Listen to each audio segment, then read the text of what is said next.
Long time no see. Here, I work as a flight attendant.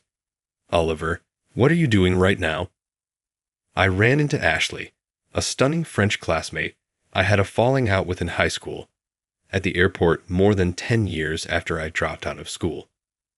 When I made the decision to drop out of high school, she made fun of me. You couldn't possibly be doing anything noteworthy as a high school dropout. How come you're at the airport at all?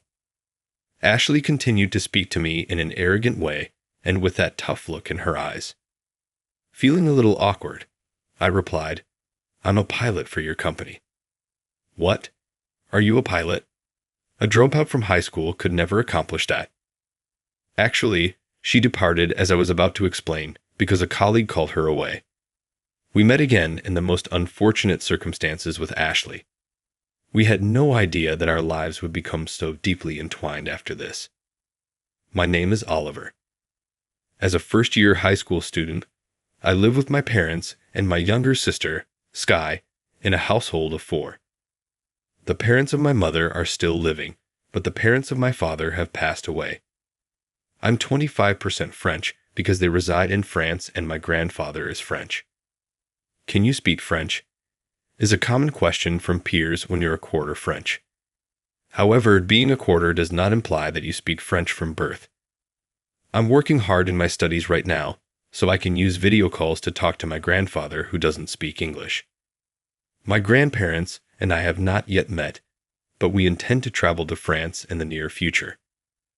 I become enthusiastic about my French classes as a result, working extra hard to prepare and revise. Ashley, a French student in my class, and I are usually vying for first place in French examinations. I'm motivated to defeat Ashley the following time because she beat me to the top spot in the last test. Everyone starts their own rivalries during exams, but overall, our class gets along great. Though not on a field trip, over half of us visited an aquarium recently. Naturally, Ashley and I also participated in it. Ashley and I had a rough time there, ended up competing in Pride, and ended up with a French copy of the aquarium tour pamphlet. It is, after all, a handbook to the aquarium, and as such, replete with obscure fish names. We couldn't understand what it was talking about because it's all in French. As soon as we opened the brochure, we both thought, oh no. However, it was too late to turn back when they were both looking on. We really couldn't grasp half of that French leaflet, even though we spent the entire day trying to understand it. It occurs to me that we and a few others visited an aircraft museum a few weeks before to the aquarium. I've always loved flying and want to become a pilot. Ashley invited me and a couple of my close friends, and she received free tickets. I was excited to see that the museum featured both the history of commercial aviation and the newest advancements in passenger aircraft technology. I chatted enthusiastically about how beautiful airplanes are during a break at the museum's cafe, which kind of turned off the other people. Ashley, though, was the only one who listened through to the very finish without showing any contempt. Ashley must be an avid traveler as well. The carefree days of high school appeared to have a bright future, but it proved to be a charming delusion. It was nearing the end of the first year of high school on a snowy day. We didn't have any snow removal equipment ready because it doesn't snow very often where we live. However, we determined that it would be preferable to use a shovel given the nighttime snowfall, so my dad went to the home store to get one. Normally, we would have to drive to the home center, which is rather distant and located along the highway, but we didn't have chains. My sister and I were watching the home, so they decided to go on foot as driving in the snow was obviously too risky. We discussed how much Mom and Dad had aged. We made a joke that since they were so late, they would be getting coffee at a cafe because it was too chilly outside. They arrived extraordinarily late. We were beginning to wonder if they had fallen somewhere when my phone rang from an unfamiliar number. I reluctantly answered, discovering it was a police call. As my parents were strolling down the highway, a truck that had skidded on the ice struck them. They died before they could be operated on, despite the fact that an ambulance was called right away. Although I was the one who took the phone, My sister saw right through my expression and started crying. I sobbed as well, holding her. I was unable to think because of how awful everything was. At 15, all I could do was cry with my sister. Now, what should we do? Our maternal grandparents in France were our only remaining choice since our paternal grandparents in the United States had already passed away. As soon as they heard the news, they took off for the United States. They made the following suggestion at the wake and funeral. Why don't you come live with us in France? You can each have a spare room from us. Don't worry about school. You may sign up for one over there. It was scary to leave the country of my birth and upbringing, the United States. Nevertheless, we were left with little option but to rely on our kindly and reassuring grandparents once our parents passed away. My sister had the same thoughts. The following day, I told my classmates, I'm quitting school and going to my grandma's place in France. It's sudden. Naturally, they were all taken aback. I kept the news of my parents passing to myself since I didn't want to burden them. To them, it felt like the person who had been absent for a week suddenly returned to class and announced his intention to drop out. Ashley in particular, who was adamantly against. Calm down, Oliver, and focus. You won't have any options for the future if you drop out of high school. Don't you want to become a pilot? She spoke, almost crying with rage. However, I was too distraught to think about Ashley's actual meaning at the time because I had just lost my parents. If there was nothing we could do, did it really matter? Right now, the siblings and I were in danger. Our grandparents in France were our only source of support. I had some misgivings, though. It is not relevant to you. I am traveling to France. I lost my temper. Everyone in the class was astonished to see Ashley and I, who are normally on excellent terms, yelling at each other like this. We stormed out of the classroom, neither of us having the luxury to give a damn about the surroundings. Ashley missed school the day after that and the day after that. I left for France without making up my mind. It was years ago. I was enrolled in a high school in France as soon as I got there. Although I believed I had studied French extensively, the high school subjects taught in the language were quite difficult. I was repeatedly taught words by my grandparents. Together, we would read school announcements and textbooks, with them translating into English whatever I didn't understand. At first, my sister had a hard time adjusting to the French middle school and would frequently cry. But in less than 2 months, she gained friends, surpassed me in French, and even taught me some slang. I never missed a grade and advanced through high school gradually because of my family. I continued on to university after I stopped having linguistic difficulties. I became a pilot, realizing a lifelong desire. I worked for a French airline for a few years before being recruited by an American airline and moving back to the States. As I was enjoying the comforting atmosphere of the airport today, I unexpectedly recognized Ashley. Ashley, who I'm going to start working as a flight attendant for next month, and I had a falling out in high school. Ashley came running up when she saw me, carrying her carry-on and walking with confidence in her outfit. Her eyes opened in surprise, but she followed up with a slightly patronizing, long time, no see. Here, I am employed as a flight attendant. Oliver, what are you doing right now? Following your high school dropout. Feeling a little uncomfortable, I replied, I'm a pilot for your company. What? Ashley had a perplexed expression. You're correct. Maybe we go get some coffee. It happened just as I was going to invite her to chat about my stay in France. Ashley quickly left after receiving a call from a coworker wearing the same outfit. Ashley, who had been stunning since high school, had grown into an even more elegant and stunning adult. She looked great in the tiny flight attendant attire. I watched, dazed, as she retreated back.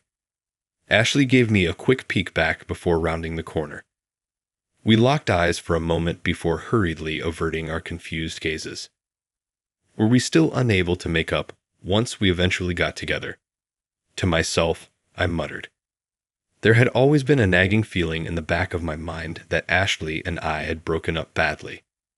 Even so, it could have some significance to work for the same organization. I'm confident there will be a chance to make things right. I got up and walked over to say hello to the group. My first flight with the new airline went to Paris the following month. Although I've been flying for years, it was my first flight in the sense that it was with this company. It was just another airplane day. I was taking a break at the airport after making it to Paris safely. "Oliver, would you like to join me for lunch?" I received an invitation to a supper from a flight attendant colleague of Ashley's. Well, most flight attendants are really pretty, but she was especially gorgeous. "Lunch is a terrific idea. Hey, how about if we also bring Ashley?" I proposed, reasoning that having Ashley join would make it more enjoyable. However, her colleague sighed slightly and turned to leave. Ashley sighed, "Oliver, you're as oblivious as ever. What is the issue? Are the two of you not getting along?" "Well, Ashley, how about we have lunch?" "I have a prior engagement." "Okay, no worries then." I turned to stare out the window aimlessly as she curtly declined. Ashley said she had an earlier commitment, but she didn't head out right away. However, after a while, she gave me a quick look out the window, remarked, "Well then," and vanished. I held up a little hand to Ashley. She mentioned having a previous engagement, but I wasn't sure if it involved her coworkers who work as flight attendants.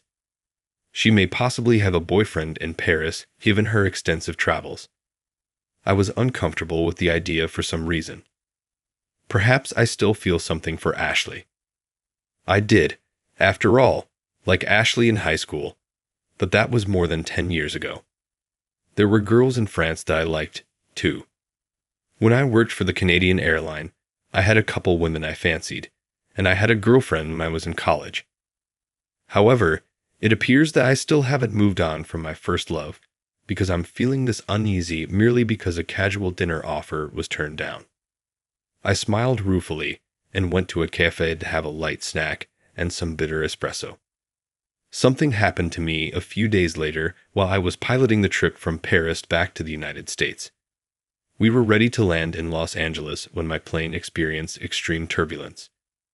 The instruments showed no odd readings until right before it impacted, so it had to have happened suddenly. The plane jolted violently in both directions.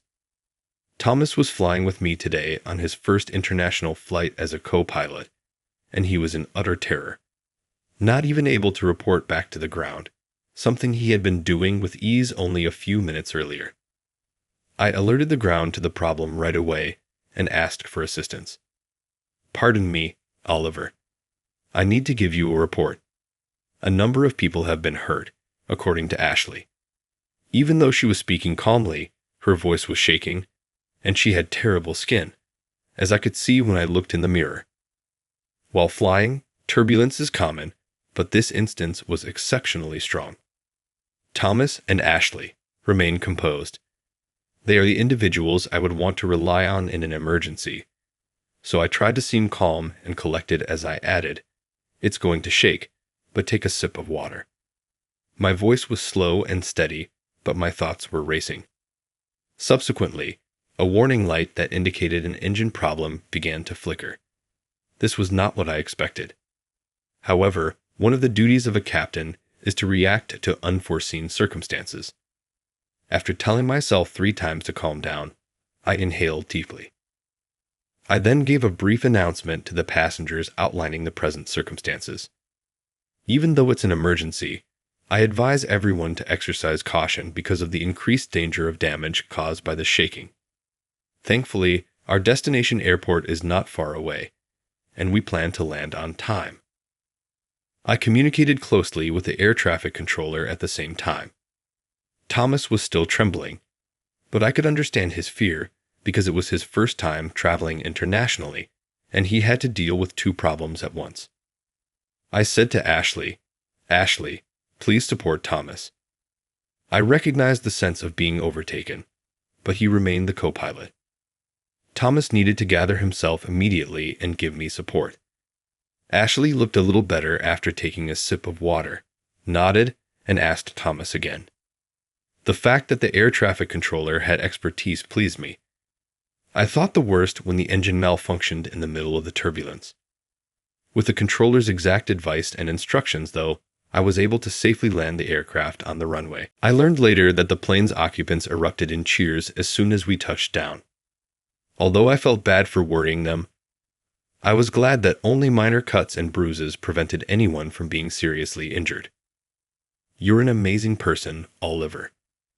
After waving the passengers off, Thomas added, I knew you were a skilled pilot from what the boss said, but this is beyond my expectations. He then made his way back to the cockpit. He sobbed as he took hold of my hand. No, not at all. I simply carried out my captain's duties, I answered. Though my legs were actually shaking a little, I forced a smile to cover up my anxiety. The worst possible outcome would have occurred if it had been any other pilot. Oliver, you're the reason I'm here, doing well, and all the passengers are safe. Your assessment was truly exceptional, Thomas remarked, still moved. It was the air traffic controller who gave us really precise instructions, so we owe it to them that we made it, I said. Touched, Thomas said, to overcome such a crisis and still be so humble. I'll strive to become a person like you, Oliver. The safe landing caused him to cry for a long while. I approached Ashley, who was doing an inside inspection of the aircraft, after getting Thomas on the ground. Ashley, are you okay? She seemed to be limping a little, so I questioned. Yes, I'm sorry for losing my composure earlier, she responded. No, it's natural to be startled at first, but you quickly became calm and helped Thomas, which was a great help, I responded. Ashley grinned and continued, I had to get back quickly to support the passengers because they were all anxious. Did you hurt your foot? Just a tiny bit. In the turbulence, I managed to twist my ankle trying to support an elderly passenger. I'll have a look. I promised to take care of it. Ashley was forced to sit while I gently administered a damp compress and bandaged it. Observing how swollen her ankle was, I remarked, wearing heels probably made the twist worse. I cleaned a wound that appeared to have been made on her knee at the same time. Ashley started, cringing at the sting of decontamination. Oliver, she said. I made a huge mistake when you told me you were graduating from high school. I apologize, but it's late. Don't worry, everything will work out. At the time, I was also under stress, so I spoke rudely, I added. I apologize. I learned about your family's predicament later. At the time, I had no idea you were going through that. I only stated those things to persuade you to stay because I was afraid and upset that you were going to leave for another nation. Ashley remarked, I really regret what I said after learning about your family. Everything is okay. I had also kept my family status a secret from others. All right, how about we call this a reconciliation? As I fastened the bandage on her knee, I grinned. Ashley grinned as well. Yes, a reconciliation. After 15 years. Ashley and I were able to resume our previous easygoing relationship following the turbulent event. Ashley frequently traveled on the same aircraft as me because she worked as a flight attendant on foreign trips, while I continued to fly as a captain. As a captain, I received support from all the flight attendants, of course, but Ashley's understanding made a big difference for me. She understood what I needed very quickly. I feel more at ease on the planes you pilot than anyone else's, added Ashley. We kept our nice professional relationship going, but there was a catch. I still had affections for Ashley. I didn't know how to tell her that we were now good coworkers. I made multiple attempts to ask her out, particularly after lengthy flights, but I was often stopped by coworkers or forced to talk about work instead of expressing my feelings. First loves are said to never be satisfied. I was sitting on the airport rooftop staring at airplanes when Ashley arrived and sat alongside me. It was one of those days, so full of hurting feelings. She said, Oliver, have you eaten yet? Not just yet. I was just staring at the planes and nodding off. I believe that. I also bought you a sandwich over here. Oh, I see. Thank you. You're quite considerate. Obviously. You've remained the same since high school. You used to skip lunch because you would become so absorbed in talking about planes back then. Are you serious? I can't recall doing that. Yes, but it was great to hear you speak so passionately about airplanes. Unbeknownst to me at the time, I also developed an interest in airplanes. I became a flight attendant for that reason. I made you decide on a career because of me. Oh no, you have my gratitude. This is a position that I think fits me. Ashley usually gives me the look when she speaks, but not today. The fact that you were the only person who stayed up to hear me talk about planes made me very happy. Ashley, even though I traveled to Canada, I couldn't stop thinking about you. Me too. Ashley's lips moved, but I couldn't hear her voice. I inhaled deeply, thinking that it was either now or never to ask her out. Ashley, I still have feelings for you. Ashley's voice became strained, Oliver. Ashley, will you be with me, with marriage in mind? Her answer got lost in the cacophony of an aircraft taking off, but smiles filled her cheeks. Ashley, I love you. Ashley's bright eyes brimmed with enormous tears as I gave her a tight hug. I've loved you too, Oliver, for the entire time. I always ended up being stubborn and unable to express my desire to be with you, even though I always wanted to be more honest and leap into your arms. I understand, Ashley, so it's all right. I adore every aspect of you, including your occasionally awkward behavior. From now on, let's always be together, both on the ground and in the air. I swear we'll be together forever. Go nowhere at this time. I refuse to leave. I will be with you if I do. Ashley, I recalled the period of time I spent without attending high school. I was a helpless youngster then, able only to turn away. But that's not the case currently. I've grown into a self-sufficient grown-up. I promised Ashley, through sobs, that I would never, ever let go, and that I would never, ever let her feel alone again. It has been years since my return to the United States. I'm flying with lots of people again today. As of right now, Ashley is chief.